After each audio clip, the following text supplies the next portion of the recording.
विद्यार्थी मित्रांनो, आपण मागच्या तासिकेमध्ये 1.1 मध्ये जो लेसन आहे अँड ॲस्ट्रोलॉजर डे, तर याबद्दल माहिती पाहिली होती. यानंतर आपण तुमचा जो नेक्स्ट लेसन आहे ऑन सेइंग प्लीज हा आहे पेज नंबर 13 वर. तर या लेसन बद्दल माहिती आजपासून पाहणार आहोत.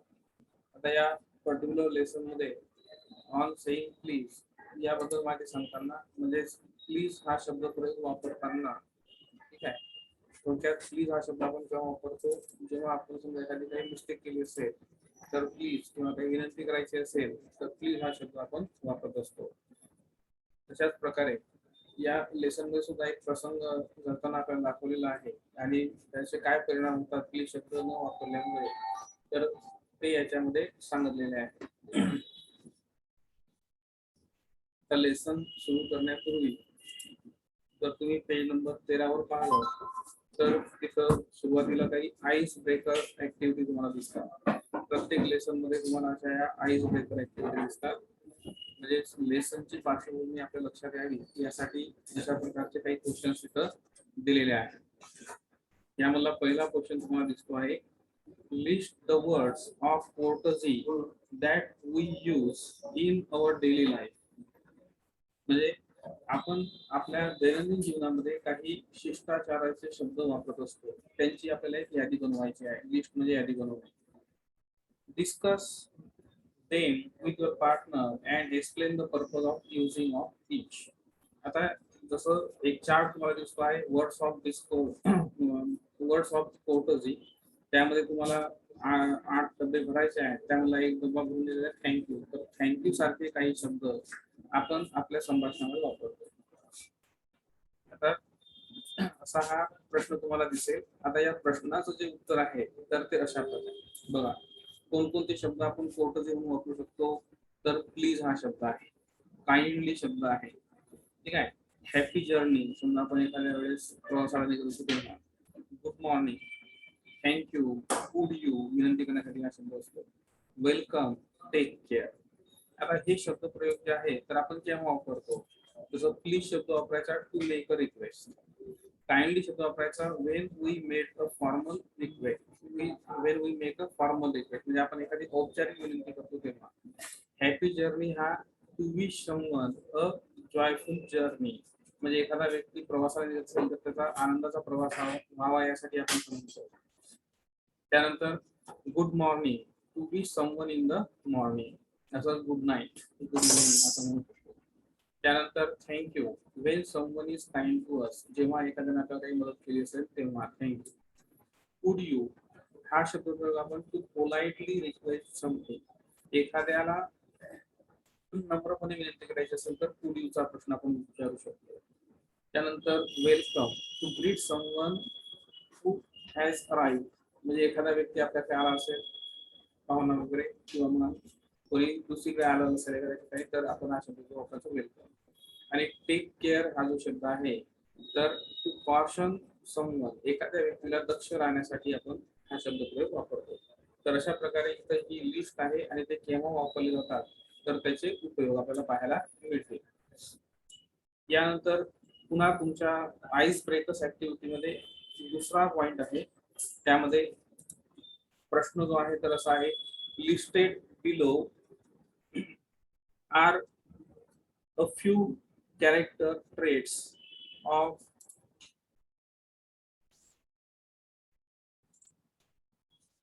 people. Some are positive traits while others are not. T for the positive you feel are desirable. ठीक आहे. जसं आता तुमच्या पेज नंबर 13 वर तुम्हाला दिसते की एक यादी दिलेली आहे कॅरेक्टरिस्टिक ट्रेट्स, म्हणजे एखाद्या व्यक्तीचे गुण वैशिष्ट्ये अशी ती यादी आहे. आणि याच्या समोर तुम्हाला काय करायचं आहे तर tick correct the ones you feel are desirable, म्हणजे जे चांगले गुण आहेत मानवाचे आपल्या व्यक्तिमत्वातले तर त्यांना खून करायचे आहे. ठीक आहे. आता बघा याच्यामध्ये ही जी एक्सरसाइज आहे तर ती अशा प्रकारे सोडवलेली तुम्हाला दिसेल. कनायविंगचा अर्थ आहे दुर्लक्ष करणे. हा चांगला गुण आहे का? नाही, म्हणून तो ब्लँक सोडला. इनसेन्सिटिव्ह म्हणजे असंवेदनशील. असंवेदनशील सुद्धा व्यक्ती चांगला नसतो. त्यानंतर स्लाय. स्लाय म्हणजे फसवा, म्हणून त्याला सुद्धा टिक केलेली नाही. नंतर ह्युमरस म्हणजे विनोदी. तर विनोदी असणे हा चांगला गुण आहे. नंतर तुमचा आहे नाईव. नाईवचा अर्थ आहे साधा, भोळा. त्यानंतर बेनोव्हलंट. बेनोव्हलंट म्हणजे परोपकारी. तर परोपकारी हा गुण चांगला आहे. अग्रेसिव्ह याचा अर्थ आहे आक्रमक. आक्रमकपणा हा योग्य नाही. स्कीमिंग कट कारस्थान करणारा, ते सुद्धा आपल्याला नको. वाईस म्हणजे विद्वान, बुद्धिमान, तर तो एक चांगला गुण आहे. इगोइस्टिक म्हणजे स्वार्थी, तो सुद्धा चांगला गुण नाही. मॅनिप्युलेटिव्ह म्हणजे लबाडी, हा सुद्धा अयोग्य गुण आहे.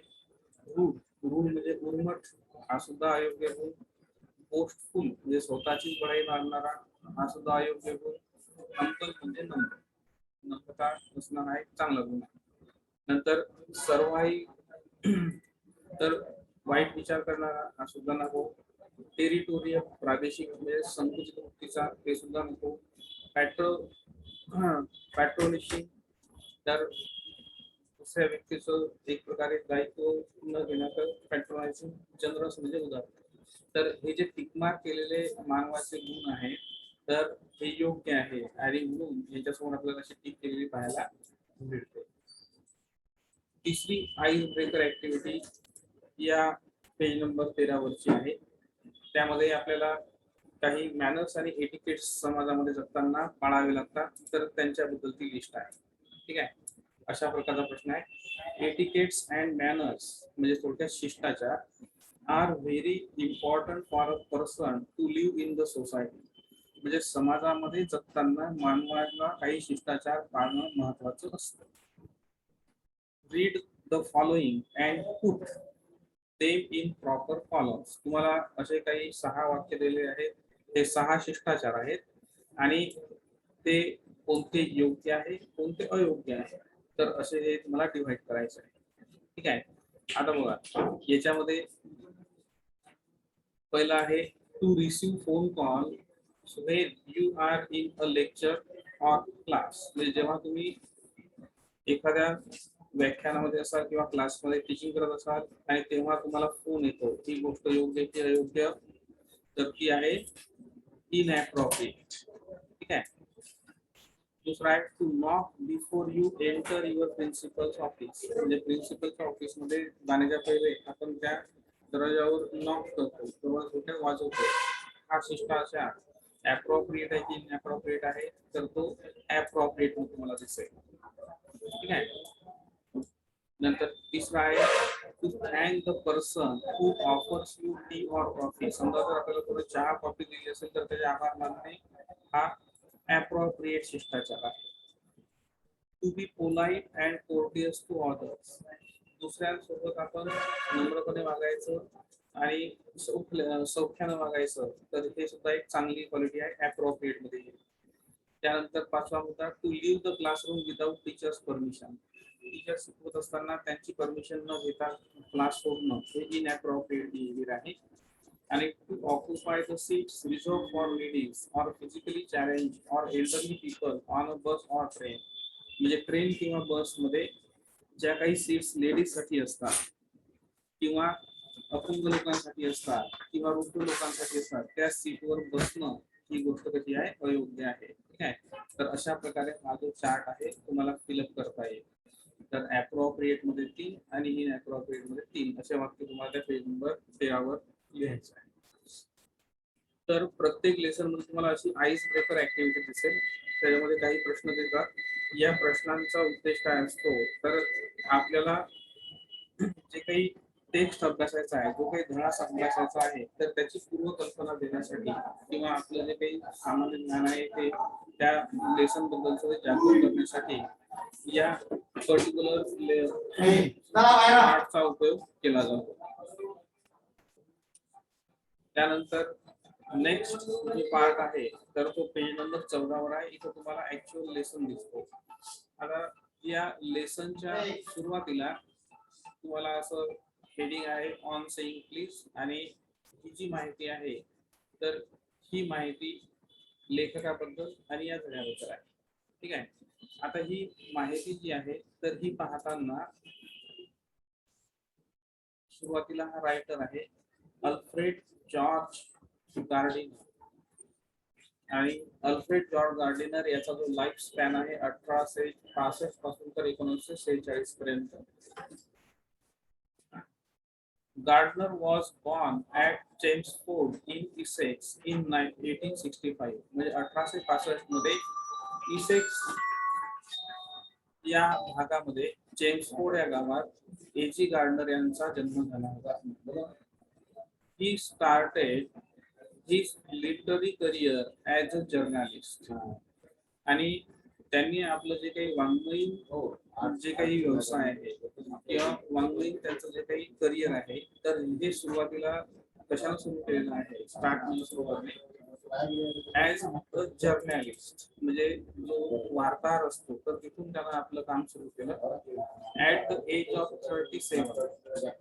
म्हणजे जेव्हा तो 37 वर्षाचा झाला, he was appointed editor of the Daily news. नंतर मग त्याला एका वर्तमानपत्राचं संपादक म्हणून निवडण्यात आलेलं आहे इन लंडन. हा डेली न्यूज वर्तमानपत्र कुठे होतं तर लंडन. अंडर द सिडोनिम, सिडोनिम म्हणजे पेन नेम, म्हणजे ओपन नाव त्याला, किंवा ज्या नावानं एखादा लेखक लिहित असतो. ठीक आहे. मग त्याचं ते ओरिजिनल नाव नसते त्याला म्हणतात आपण सिडोनिम. आणि मग तो कोणता लेखक म्हणून प्रसिद्ध होता तर हे नाव असे ठेवा alpha of the flow. Alpha of the flow म्हणजे कोणता लेखक तर एजी गार्डनर किंवा Alfred George Gardiner. He made regular contributions to the Daily News. आणि या एजी गार्डनर यानं काय केलंय तर दैनंदिन कॉन्ट्रीब्युशन म्हणजे लिखाण डेली न्यूज यामध्ये त्यानं लिखाणाचं काम सुद्धा केलेलं आहे. त्यानंतर द मँचेस्टर इव्हिनिंग न्यूज या वर्तमानपत्रांसाठी सुद्धा काही काम केलं आपल्याला पाहायला मिळतं. या दोन वर्तमानपत्रांमध्ये लेख आले सुद्धा. His essays are uniformly elegant. नंतर त्यानं काही निबंध सुद्धा लिहिलेले आहेत आणि ते कसे आहेत तर युनिफॉर्मली, त्याचं जे काही पूर्ण रचना आहे एलिगंट म्हणजे लावण्यपूर्ण, ग्रेसफुल उदात्त, अँड ह्युमरस म्हणजे विनोदी. म्हणजे त्याच्या लिखाणाची जी शैली आहे तर ती एलिगंट आहे, ग्रेसफुल आहे, ह्युमरस आहे. त्यानंतर द पिलर्स ऑफ सोसायटी, त्यानं काही लिहिलेले जे काही बेस्ट रायटिंग्स आहेत, लेख आहे तर त्यामध्ये पहिला आहे द पिलर्स ऑफ सोसायटी, समाजाचे स्तंभ. Pebbles on the shore, pebbles म्हणजे गारगोट्या, ऑन द शोअर म्हणजे समुद्र किनारा किंवा नदीचा किनारा. त्यानंतर many furrows and leaves in the wind. ठीक आहे. तर हे सुद्धा त्याचं एक महत्वाचं रायटिंग आपल्याला पाहायला मिळतं. मेनी फरोज अँड लीव्स म्हणजे पान of in the wind are some of his best known writing. तर त्यानं जे काही उत्कृष्ट लिखाण केलेलं आहे त्यापैकी pillars of society, pebbles on the shore आणि मेनी फरोज अँड लीव्स हे आहे. हिज युनिकनेस, आता युनिकनेस म्हणजे वेगळेपण, दुसऱ्यांपेक्षा तो कसा वेगळा आहे. Lies in his ability, ability म्हणजे क्षमता, to teach the basic truth of life, की जीवनाचं जे मूलभूत सत्य आहे तर हे त्यानं आपल्या या लेखांमध्ये लिहिलेलं आहे. आणि in an essay in an easy and amusing manner, तर त्यानं ते जीवनाचं जे खरं सत्य आहे, मूळ सत्य आहे तर ते एकदम सोप्या पद्धतीनं आणि अम्युझिंग म्हणजे आश्चर्यकारक पद्धतीनं मांडलेलं आहे. He raise the question of morality in everyday life, आणि त्याच्या लेखांमध्ये त्यानं कशाबद्दल प्रश्न विचारलेले आहेत. रेज द क्वेश्चन म्हणजे प्रश्न विचारणे, मॉरॅलिटी म्हणजे नैतिकता, इन एव्हरीडे लाईफ आपल्या दैनंदिन जीवनामध्ये जी नैतिकता आहे तर त्या नैतिकतेवर त्यानं काही प्रश्न आपल्या लेखांमध्ये उपस्थित केलेले पाहायला मिळतात. आता हे झाली त्या लेखकाची माहिती. यानंतर या पर्टिक्युलर लेसन मध्ये काय आहे हे सांगताना तो पेज नंबर 14 वर दुसऱ्या पानावर तुम्हाला दिसेल एजी गार्डनरच्या माहितीबद्दलचा तो दुसरा पॅसेज आहे. त्यामध्ये इन ऑन सेइंग प्लीज, हे तुमच्या धड्याचं नाव आहे. ही पॉइंट्स आउट, लक्षात आणून देणे, points out the value of good manners in social life, की आपल्या सामाजिक जीवनामध्ये, सोशल लाईफ सामाजिक जीवन, व्हॅल्यू म्हणजे मूल्य, किंमत ऑफ गुड मॅनर्स, की आपलं वागणं, आपले शिष्टाचार जर चांगले असतील तर ते किती मौल्यवान आहे आणि सामाजिक जीवनामध्ये त्याला काय महत्व आहे, तर हे सांगून देण्याचा प्रयत्न त्याने या लेसन मध्ये केला आहे. अँड एम्फसाइजेस, एम्फसाइज म्हणजे जोर देणे, या लेसन मध्ये तो जोर देतो आहे. कशावर जोर आहे, तर द इम्पॉर्टन्स ऑफ कोर्टसी, शिष्टाचार, तर शिष्टाचाराचा महत्व त्याने याच्यामध्ये जोर देऊन सांगलेला आहे. अँड पोलाइटनेस म्हणजे नम्रपणा इन डेली बिहेवियर, की आपल्या दररोजच्या वागण्यामध्ये आपण थोडस शिष्टाचार, थोडस नम्रपणा, याला काय महत्व असते हे त्याने या पर्टिक्युलर लेसन मध्ये जोर देऊन सांगलेलं आहे.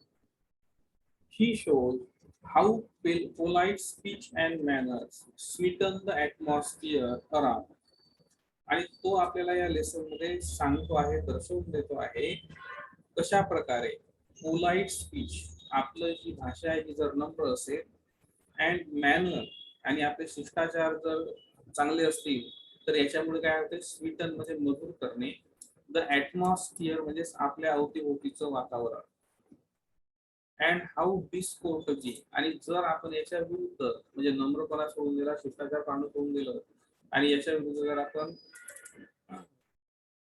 डिस्कोर्टजीनं वागलो, अँड इल मॅनर्स, आणि आपले जे मॅनर्स, जे काही वागणुकीची पद्धती जर वाईट असेल, स्पॉइल अँड पोल्युटेड, स्पॉइल म्हणजे खराब करणे, प्रदूषित करणे, पोल्यूटचा अर्थ सुद्धा प्रदूषित करणे, इथे इट म्हणजेच काय, तर ॲटमॉस्फिअर, तर आपल्या भोवतीचं वातावरण खराब होते जर आपण डिस्कोर्टियस असलो, आपल्यामध्ये चांगले मॅनर्स नसले तर, आणि तेच वातावरण चांगलं होते जर तुमचं बोलणं माधुर्य पूर्ण असेल आणि तुमचे मॅनर सुद्धा चांगले असतील तर.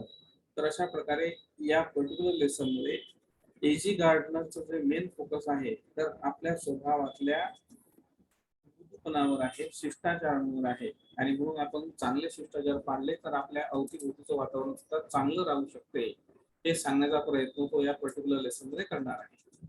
आता ऍक्च्युअल लेसन पाहताना, लेसन सुद्धा तुमचा पेज नंबर 14 वर तुम्हाला पाहायला मिळेल. तर सुरुवातीला ऑन सेइंग प्लीज मध्ये, the young lift man in a city office who threw a passenger out of his lift the other morning and was fined for the offense was undoubtedly in the wrong. आता या text मध्ये तुम्हाला बघा, हे लाल रंगाचे जे शब्द दिसतील, तर हे या डार्क शब्दाचा अर्थ इथं लिहिलेला आहे, म्हणजे तुम्हाला पुन्हा डिक्शनरी पाहण्याचा गरज नाही, आणि एकदम तुम्हाला लेसन वाचतानाच तो समजावा यासाठी आपण अशा प्रकारची सिस्टीम केलेली आहे. ठीक आहे. सुरुवातीच्या ओळीमध्ये लेखक सांगतो आहे, द यंग लिफ्ट मॅन, एक सिटी ऑफिस नावाचं एक कार्यालय आहे आणि तिथं काम करणारा एक लिफ्ट मॅन आहे, म्हणजे लिफ्ट मध्ये जाणारे जे लोक आहेत त्यांच्यासाठी दरवाजा उघडणे, तो बंद करणे याचं काम करणारा तो व्यक्ती, आणि हा लिफ्ट मॅन कसा आहे, यंग, तरुण. तर सिटी ऑफिस मध्ये एक तरुण लिफ्ट मॅन कामाला होता, आणि मग या माणसाने एक दिवस काय केलं, तर who threw a passenger out of his lift, तर त्यानं आपल्या लिफ्ट मधून एका पॅसेंजरला, म्हणजे ती लिफ्ट वापरणारा जो व्यक्ती आहे तो पॅसेंजर, ठीक आहे, तर त्या पॅसेंजरला यानं त्या लिफ्ट मध्ये काढून फेकून दिलं, म्हणजे ढकलून दिलं. द अदर मॉर्निंग म्हणजे एका सकाळी, अँड वॉज फाईन, आणि मग त्या पॅसेंजरला लिफ्ट मधून फेकून दिल्यामुळे हा जो लिफ्ट मॅन आहे, तर त्या लिफ्ट मॅनला एक सजा भेटली आहे. सजा कोणती आहे, वॉज फाईन म्हणजे दंड ठोठावणे, फॉर द ऑफेन्स, ऑफेन्स म्हणजे गुन्हा, वॉज अनडाउटेडली, आता त्या पॅसेंजरला लिफ्ट मधून बाहेर ढकलणे हा जो गुन्हा त्यानं केलेला आहे त्यासाठी त्याला दंड दिला, आणि हा दंड कसा होता, तर अनडाउटेडली म्हणजे शंका नसणे, इन द रॉंग म्हणजे हे कसं कृत्य आहे, तर चुकीचं कृत्य आहे. आता त्यानं त्या पॅसेंजरला लिफ्ट मधून ढकललं आणि लिफ्ट मधून ढकलल्यामुळे त्याला काही दंड सुद्धा झाला आणि ही गोष्ट कशी आहे, चुकीची आहे, वाईट आहे. आता असं का? तर मग आपल्याला लेखक त्या प्रसंगावर घेऊन जातो. It was a question of please. मग त्या लिफ्टमॅनला दंड कशासाठी पडला? तर इथं प्रश्न उभा आहे. कसा प्रश्न आहे? Question of please. आता प्लीज शब्द आपण जेव्हा वापरतो रिक्वेस्ट करण्यासाठी वापरतो. म्हणजे इथं त्या पॅसेंजरनं या लिफ्टमॅनला रिक्वेस्ट केली नाही आणि त्याच्यामुळे तो लिफ्टमॅनची थोडीशी जुवार आली आणि त्यांच्या पॅसेंजरला लिफ्टच्या बाहेर ढकललं. The complainant entering the lift. अरे द कंप्लेंटंटचा अर्थ आहे तक्रार करणारा. तक्रार करणारा कोण राहील मग या केसमध्ये? हा पॅसेंजर. त्याचं नाव इथं आपल्याला दिलेलं नाही. ठीक आहे. The complainant entering the lift. आता जेव्हा हा पॅसेंजर जो तक्रार करणारा व्यक्ती आहे तो त्या लिफ्ट मध्ये चढत होता सेट, मग त्यानं त्या लिफ्टमॅनला कोणता शब्द वापरला? फक्त टॉप. म्हणजे या लिफ्ट मला सर्वात वरच्या मजल्यावर जायचं आहे असं त्यानं त्या लिफ्टमॅनला सांगितलं. आता बघा इथं हा टॉप शब्द तुम्हाला अवतरण चिन्हात दिसतो आहे आणि हे आज्ञा झाली. ठीक आहे. म्हणजे जेव्हा एखादं वाक्य क्रियापदानं सुरू होते तेव्हा त्याला आपण आज्ञार्थी वाक्य म्हणतो. तर त्यानं टॉप हा शब्द वापरला. मग आता जिथं आपण एखाद्या ठिकाणी काम करतो आहे आणि एखादा व्यक्ती पुढचा व्यक्ती आपल्याला जर कोणत्याही प्रकारचं मान सन्मान देत नसेल आणि विनंती करत नसताना फक्त आज्ञा देत असेल तर सर्वसामान्य व्यक्तीला सुद्धा राग येतो. हेच काही या लिफ्टमॅनच्या बद्दल सुद्धा योग्य आहे. तर मग जेव्हा हा पॅसेंजर त्या लिफ्ट मध्ये चढला आणि त्यानं त्या लिफ्टमॅनला म्हणलं की मला टॉप फ्लोअरला घेऊन जा, असं नव्हतं फक्त एकच शब्द वापरला टॉप. ठीक आहे. The liftman demanded. मात्र इथं त्या लिफ्टमॅनची अशी अपेक्षा होती. इथं डिमांडचा अर्थ आहे अपेक्षा. त्यांना टॉपच्या पुढे कोणता शब्द वापरायला पाहिजे होता? Top please.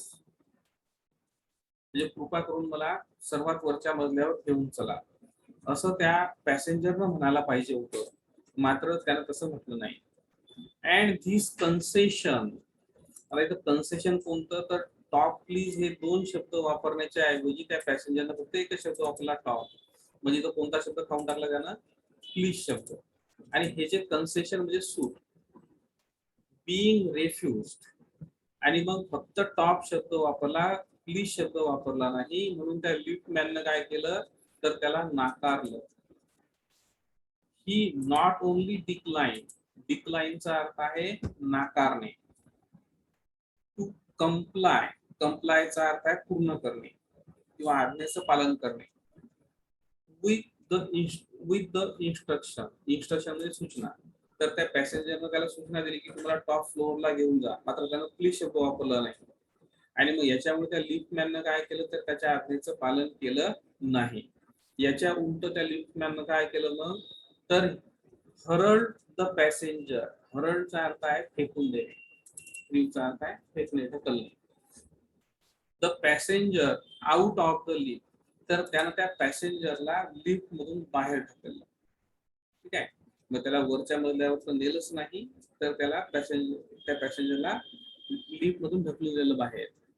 Of this of course was carrying a comment on manner too far. आता हे जर गोष्ट आपण पाहिली, हा जर प्रसंग पाहिला तर फक्त प्लीज शब्द न वापरल्यामुळे त्या पॅसेंजरला काय तर असा अपमान सहन करावा लागला.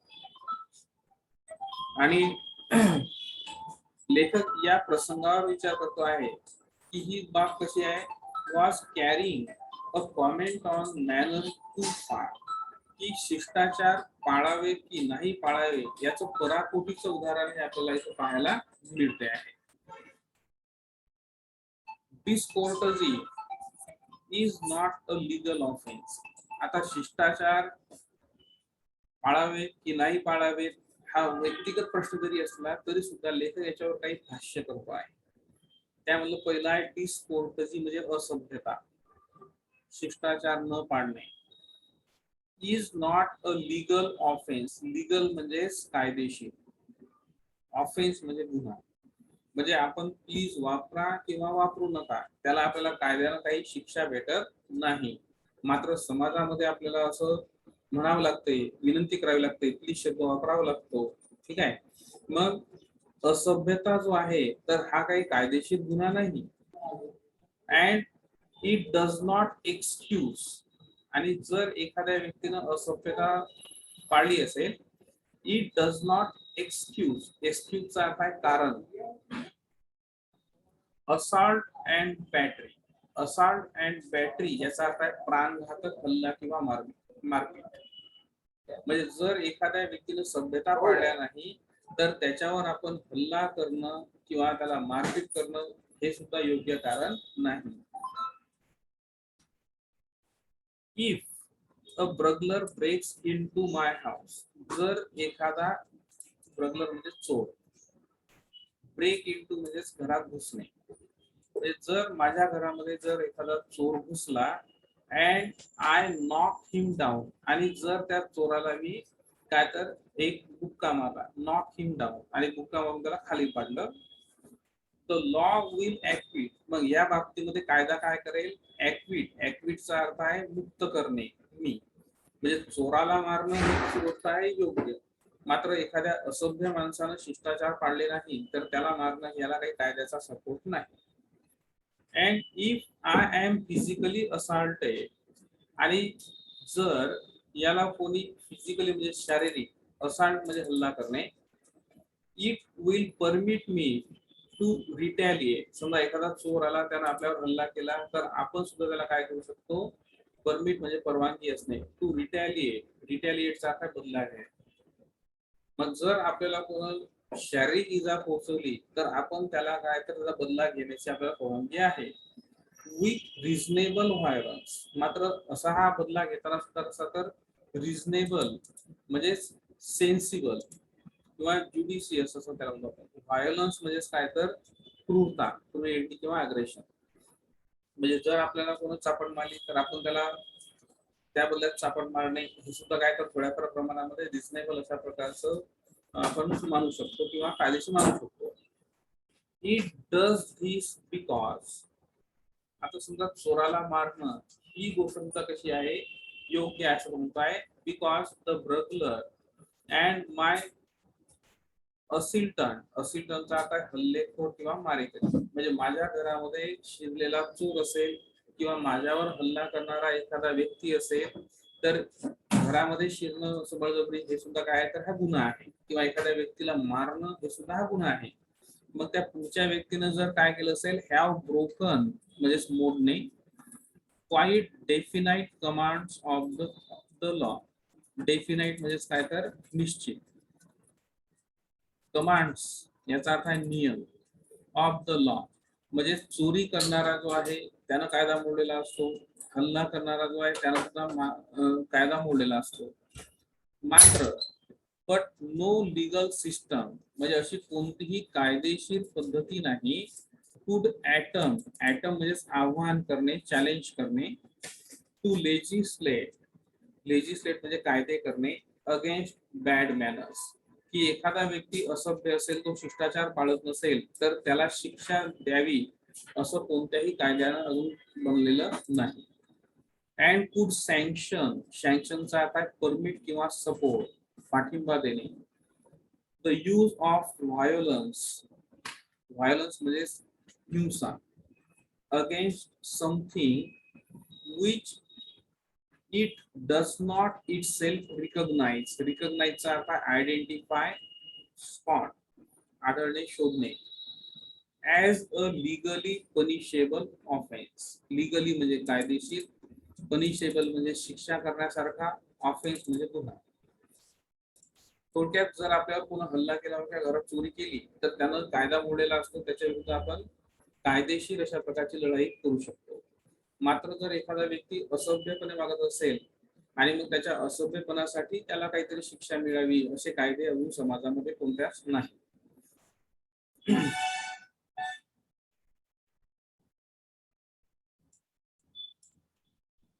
And whatever our sympathy with the liftman.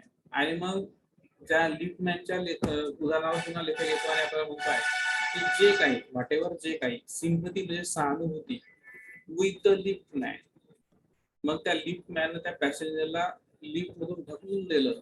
मग त्या लिफ्ट मॅन बद्दल आपल्याला जी काही सहानुभूती वाटते, वी मस्ट ऍडमिट दॅट, आपण ते मान्य करायला पाहिजे. द लॉ इज रिझनेबल, हा कायदा कसा असतो तर सेन्सिबल, जाणीवपूर्वक असतो.